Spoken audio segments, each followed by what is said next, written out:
Hello नमस्कार दोस्तों, स्वागत है आपका कायरा एजुकेशन में।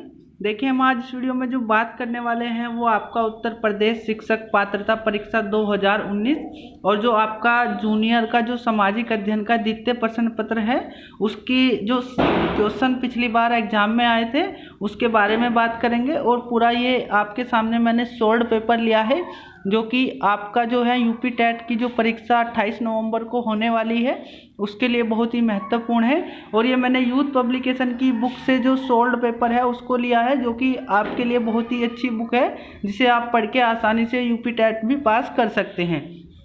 तो वीडियो को पूरा देखें, अंत तक देखें, हमारे चैनल पर बने रहे, चैनल को सब्सक्राइब करें और बेल आइकन ज़रूर दबाएं जिससे कि हमारे सारे नोटिफिकेशन आपको प्राप्त हो सके।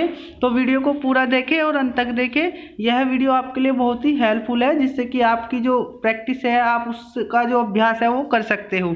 तो चलिए शुरू करते हैं। देखिए, पहला क्वेश्चन क्या पूछा गया था आपसे कि अधोलिखित में से किस लेखक की पुस्तक से कश्मीर के 12वीं शताब्दी ईस्वी के इतिहास का विवरण प्राप्त होता है। तो अगर आपने पढ़ा होगा, आप सभी को पता है कि जो आपकी देखिए आंसर सी में लिखा हुआ है कल्हण, यानी कि कश्मीरी कवि कल्हण द्वारा राजतरनी में जो है 12वीं शताब्दी ईसा के इतिहास का जो वर्णन है वो इसी से मिलता है। और यह संस्कृत साहित्य में ऐतिहासिक घटनाओं के क्रमबद्ध इतिहास लिखने का प्रथम प्रयास है। इसमें आदिकाल से लेकर 1151 ईसा के आरंभ तक के कश्मीर के प्रत्येक शासक की घटनाओं का वर्णन है। तो आप इसको चाहे तो पढ़ भी सकते हो, ठीक है। फिर दूसरा क्वेश्चन है, देखिए, दिल्ली के किस सुल्तान ने सिकंदर द्वितीय सानी की उपाधि धारण की। तो आप सभी को पता है अलाउद्दीन खिलजी था जिसने क्या किया था, सिकंदर द्वितीय सानी की उपाधि जो थी धारण की थी। इसके बाद नेक्स्ट क्वेश्चन है, देखिए तीसरा क्या पूछा गया था, ये आपका मिलान का क्वेश्चन था। देखिए, राजा राम मोहन राय का संबंध किससे है। तो देखिए इसमें आप देख सकते हैं, यदि आपने पढ़ा हो तो राजा राम मोहन राय का जो संबंध था वो आपका ब्रह्म समाज से था। तो आप देख सकते हो ए का 3 यानी कि ए का 3 बी और सी में है, इसका मतलब पहला और चौथा तो आपका आंसर हो ही नहीं सकता है, ठीक है। फिर देखिए दूसरा पूछा गया था विवेकानंद। आप सभी को पता है विवेकानंद जी का संबंध रामकृष्ण मिशन से था। इसके बाद दयानंद सरस्वती आपका बहुत ज़्यादा पूछा जाता है जो कि आपका आर्य समाज से संबंधित है। इसका जो आपका सही आंसर होगा वो आपका बी हो जाएगा। इसके बाद देखिए नेक्स्ट क्वेश्चन था आपका, आप देख सकते हैं, देखिए फोर्थ क्वेश्चन था आपका, निम्नलिखित में से किसे मदर ऑफ इंडियन रिवॉल्यूशन कहा जाता है। तो जो हमारी जो मैडम भिकाजी कामा है उनको क्या कहा जाता है, आपका जो है मदर ऑफ इंडियन रिवॉल्यूशन कहा जाता है। तो आप देख सकते हैं इनका पूरा स्टेटमेंट दिया है कि इन्होंने क्या किया था, मैडम भिकाजी कामा को भारतीय क्रांतिकारी की जो माँ मदर ऑफ इंडियन रिवॉल्यूशन कहा जाता है। ये महाराष्ट्र की पारसी परिवार से संबंधित थी तथा श्याम जी कृष्ण वर्मा की सहयोगी थी। आप देख सकते हो नेक्स्ट बार में भी पूछा जा सकता है। 1902 में इन्होंने भारत छोड़ दिया तथा यूरोप के विभिन्न देशों एवं अमेरिका में ब्रिटिश शासन के विरुद्ध क्रांतिकारी प्रचार करने में यह लग गई थी, ठीक है। तो देख सकते हैं नेक्स्ट है आपका सुदर्शन झील का निर्माण किस शासक के काल में हुआ था। तो आप सभी को पता होगा जो सुदर्शन झील है वो आपका चंद्रगुप्त के शासन काल में इसका निर्माण हुआ था। देखिए सौराष्ट्र प्रांत में इसका निर्माण हुआ था जो कि कहाँ पे है, गुजरात में आपका है। फिर नेक्स्ट है हमारा छठा क्वेश्चन पूछा गया था आपका, देखिए पुष्यभूति राजवंश की वंशावली अधोलिखित किस राजा के नाम से प्रारंभ होती है। तो ये आपका नरवर्धन के नाम से प्रारंभ होती है।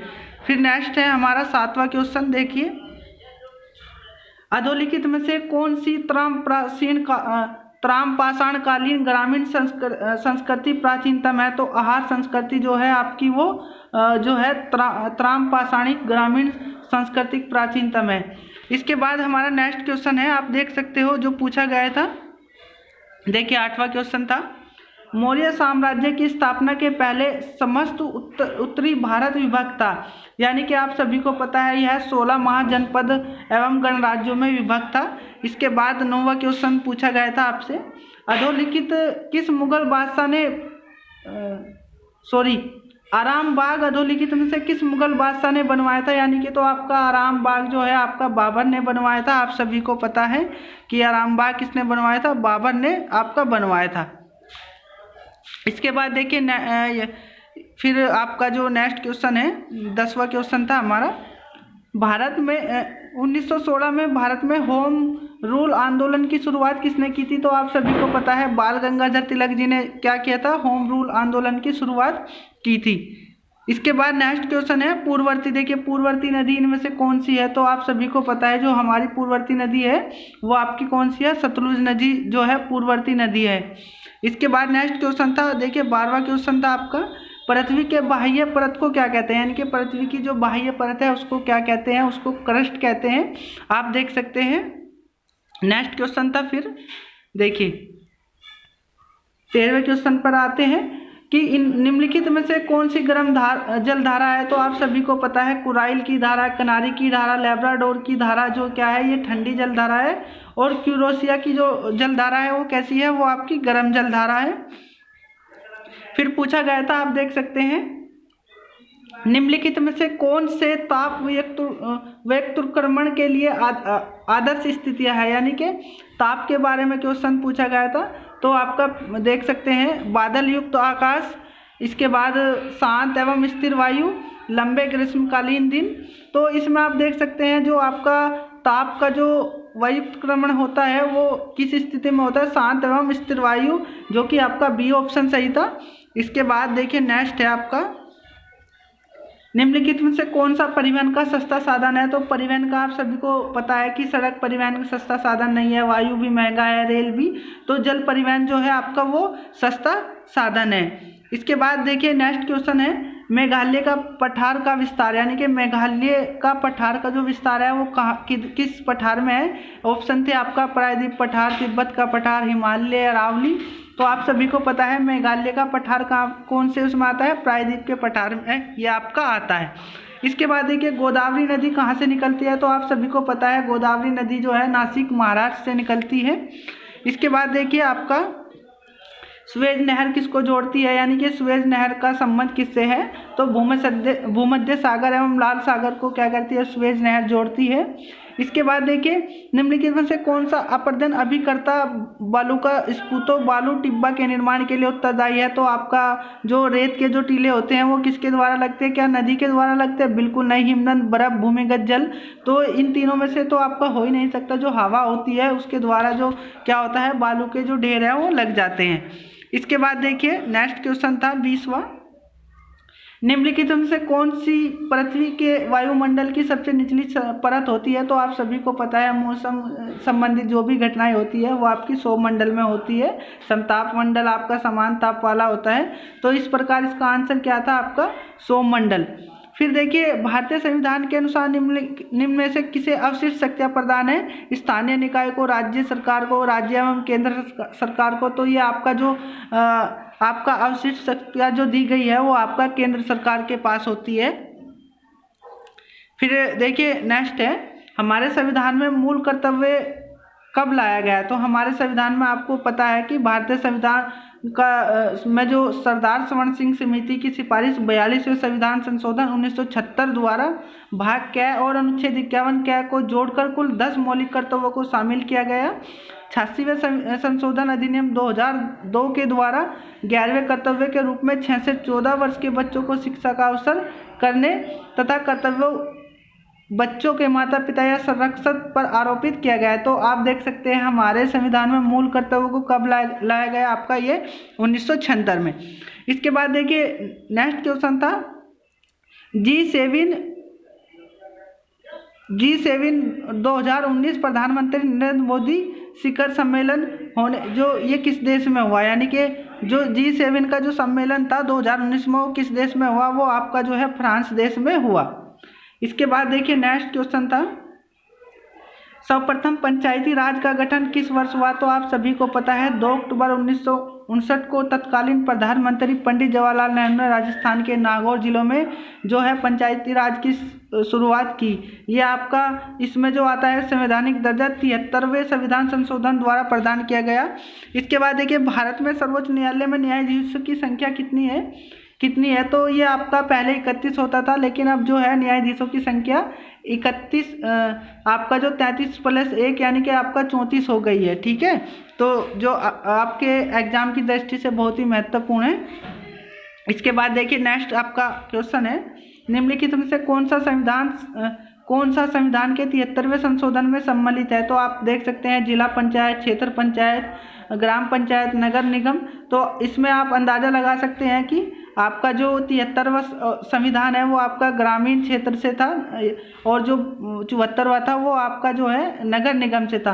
तो आपका नगर निगम नहीं होगा, बाकी तीनों ऑप्शन आपका A B C देख सकते हैं आपका सही है।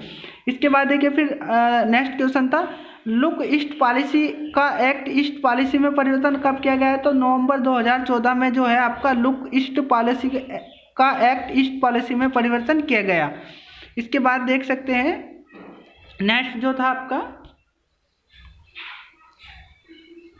देखिए उत्तर प्रदेश जमींदारी उन्मूलन और भूमि सुधार अधिनियम 1950 अंतर्निहित है, यानी कि किस सूची में ये जो है अंतर्निहित है। तो आप सभी को पता है 12वीं अनुसूची में आपका नगर निगम है, और आपका 10वीं दल बदल अधिनियम से है, 11वीं नगर आपका ग्रामीण जो आपका 12वीं में तो आपका नगर निगम आता है शहरी क्षेत्र का, 11वीं में ग्रामीण क्षेत्र से है, और आपका 10वीं दल बदल अधिनियम से है।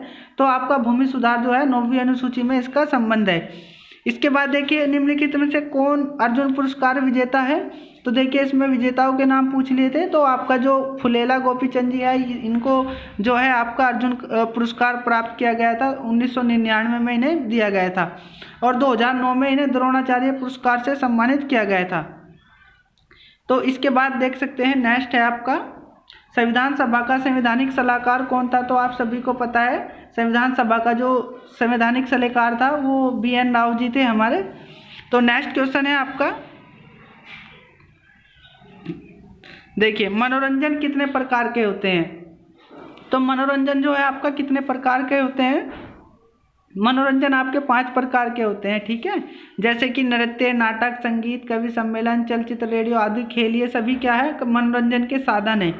इसके बाद देखिए नेक्स्ट क्वेश्चन था, निम्नलिखित में से कौन सा आसन घुटनों की शक्ति के लिए अच्छा होता है। तो वज्रासन जो है आपका घुटनों की शक्ति के लिए अच्छा होता है। फिर देखिए एक ये क्वेश्चन बार बार पूछा जाता है कि भारतीय संसद की सबसे बड़ी समिति कौन सी है। तो आपका प्रकलन समिति जो है भारतीय संसद की सबसे बड़ी समिति है, जो कि आपका कई बार ये क्वेश्चन रिपीट हुआ है।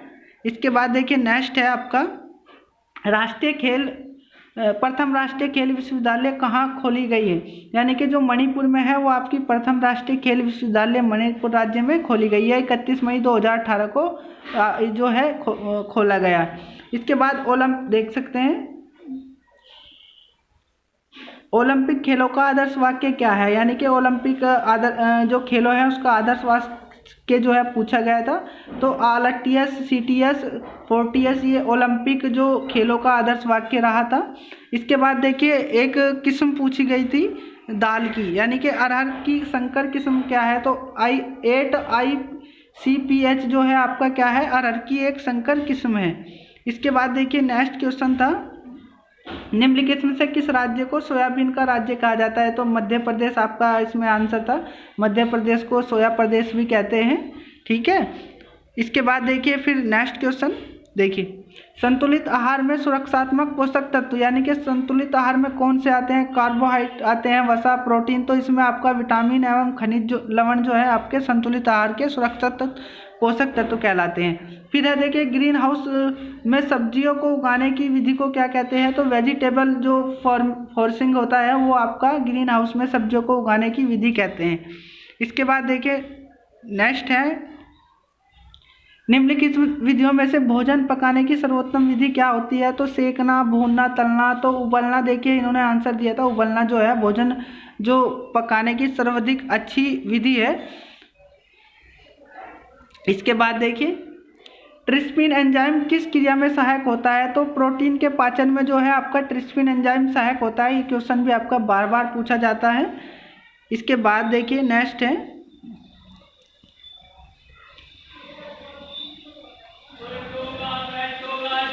चेचक के विषाणु का नाम, चेचक के विषाणु का क्या नाम है। तो चेचक एक वायरस जनित रोग है।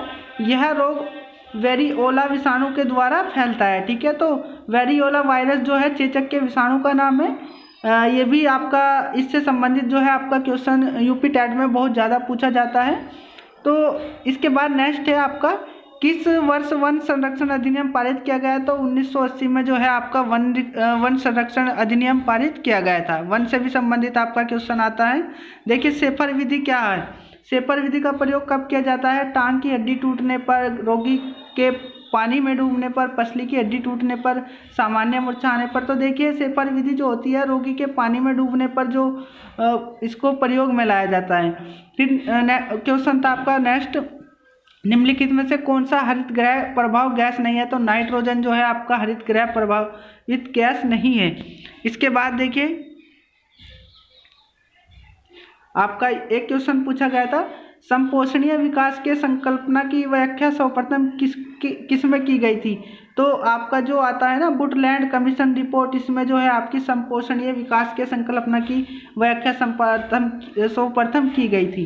ये क्वेश्चन आपका रीट में भी आया था, तो ये दोबारा से रिपीट हुआ है। इसके बाद देखिए नेक्स्ट क्वेश्चन था आपका, निम्नलिखित में से कौन सी मृदा संरक्षण विधि नहीं है? तो आपका कीटनाशक रसायन जो होती है वो आपकी क्या है? मृदा संरक्षण की विधि नहीं है। इसके बाद देख सकते हैं आपका, देखिए एक क्वेश्चन सिलाई मशीन से पूछा गया था, सिलाई मशीन कब भारी चलती है? तो देखिए जब तेल की कमी और सफाई नहीं करते तो मशीन जो है सिलाई भारी चलने लगती है। फिर देखिए नेक्स्ट क्वेश्चन था, किसे भारत का राष्ट्रीय जलीय जीव कहा जाता है? तो आप सभी को पता है जो डॉल्फिन गंगोटक है वो उसको क्या कहते हैं? भारत का राष्ट्रीय जलीय जीव कहते हैं।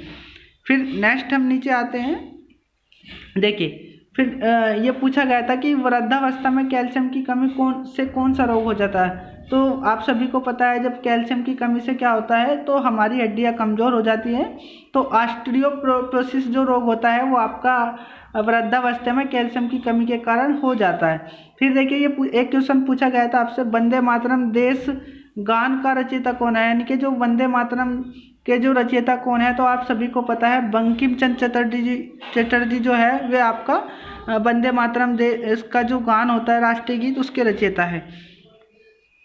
फिर नेक्स्ट है देखिए, हीमोग्लोबिन में प्रोटीन नामक तत्व कौन सा है? तो यानी कि आप सभी को पता है हीमोग्लोबिन में प्रोटीन नामक का जो तत्व है उसे ग्लोबिन कहते हैं। इसके बाद देखिए क्वेश्चन हर बार पूछा जाता है कि राग भैरव का गायन का समय क्या है? तो प्रातः काल में जो है आपका राग भैरव गाया जाता है। फिर नेक्स्ट क्वेश्चन था, आजकल यूरोप और भारत में किस जर्मनी शिक्षा शास्त्री की पाठ्य योजना प्रचलित है? तो हर्बर्ट एक हमारे शिक्षा शास्त्री जी है जो जिनकी जो यूरोप और भारत में जो है योजना विधि प्रचलित है। फिर पूछा गया था सामान्य मृदा में कार्बन नाइट्रोजन का अनुपात कितना होता है? तो सामान्य मृदा में कार्बन नाइट्रोजन का अनुपात जो है 10:1 होता है। फिर नेक्स्ट क्वेश्चन है, योजना विधि आधारित होती है? तो देखिए योजना, ये आपका साइकोलॉजी से पूछा गया था, एक क्वेश्चन था मनोविज्ञान का, बहुत ही अच्छा कि योजना विधि किस पर आधारित होती है? करके सीखने पर। तो आपका बहुत ही अच्छा क्वेश्चन है ये। फिर था देखिए नेक्स्ट क्वेश्चन, विशिष्ट मृदा में मृदा वर्ग कणों के आपेक्षिक अनुपात को क्या कहते हैं? यानी कि विशिष्ट मृदा में मृदा वर्ग कणों के आपेक्षिक अनुपात को क्या कहते हैं? तो मृदा कणाकार जो है इसको यह कहते हैं। फिर क्वेश्चन था नेक्स्ट, पंचम सवारी ताल में कितनी मात्राएं होती है? तो पंचम जो सवारी ताल होता है उसमें टोटल 15 मात्राएं होती है। तो देखिए ये इस तरह से मैंने जो है आपको जूनियर स्तर के जो सामाजिक विज्ञान के 60 क्वेश्चन थे वो आपको बताए हैं। तो आप चाहे तो इस बुक को भी ले सकते हैं क्योंकि इसमें अच्छे से दिया है और आप अपनी तैयारी बनाए रख सकते हैं। और देखिए ये जितने भी मैंने क्वेश्चन बताए हैं ये आपके लिए परीक्षा की दृष्टि से बहुत ही महत्वपूर्ण है। और आशा करता हूँ कि वीडियो आप सभी को अच्छी लगेगी, तो वीडियो को ज़्यादा से ज़्यादा शेयर करें, लाइक करें और हमें कमेंट करें जो भी आपकी समस्या है, जिससे कि हम आगे भी इस तरह की वीडियोज़ आपके सामने लेकर आते रहे। और सभी अपनी तैयारी बनाए रखें क्योंकि अब ज़्यादा समय नहीं बचा है एग्ज़ाम के लिए। 28 नवंबर को आपका एग्ज़ाम है। तो मेरी ओर से आप सभी को नमस्कार, थैंक यू।